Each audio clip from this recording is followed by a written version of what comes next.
Ilang araw at ilang linggo na lang ang binibilang at pipili muli tayo ng mga mamumuno sa ating bayan. Kami po sa GMA News and Public Affairs naniniwala na ang botanteng Pilipino matalino at marunong mamili. Hindi nagpapadala sa mga matatamis na salita at pangako, maging sa mga panakot at panuhol kapalit ng boto. Alam namin marami sa ating mga kababayan alam kung ano ang tama. Pero para sa mga maaring makalimot o posibleng matukso, ito po ang aming munting paalala.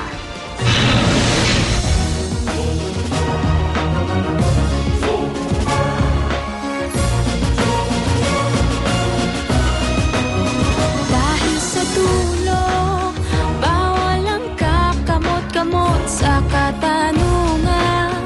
Harap-harap ang iaabot, sinong pinili.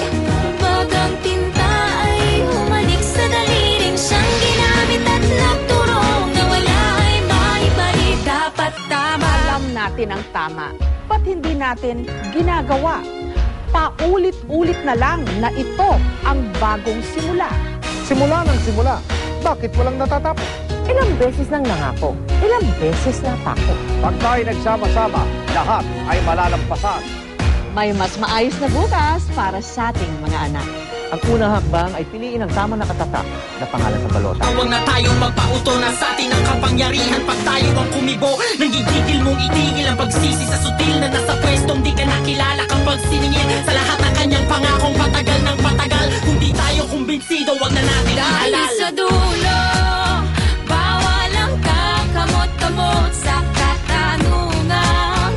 Harap-harap ang iabot, sinong pinili.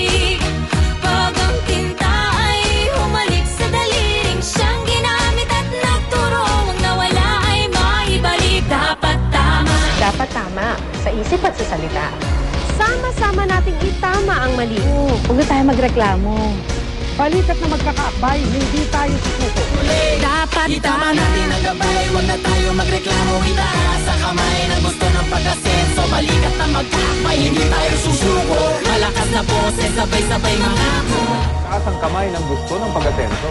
Malakas na boses, sabay-sabay mangako. Ang mga botanteng Pilipino ay di mga bobo. Pagdating ng eleksyon, ito ang dapat na panata. Isulat kung sino ang talagang sa tingin mo'y tama. Kinabukasan ng bayan ay nasa ating mga kamay. Sa isip at salita, dapat tama.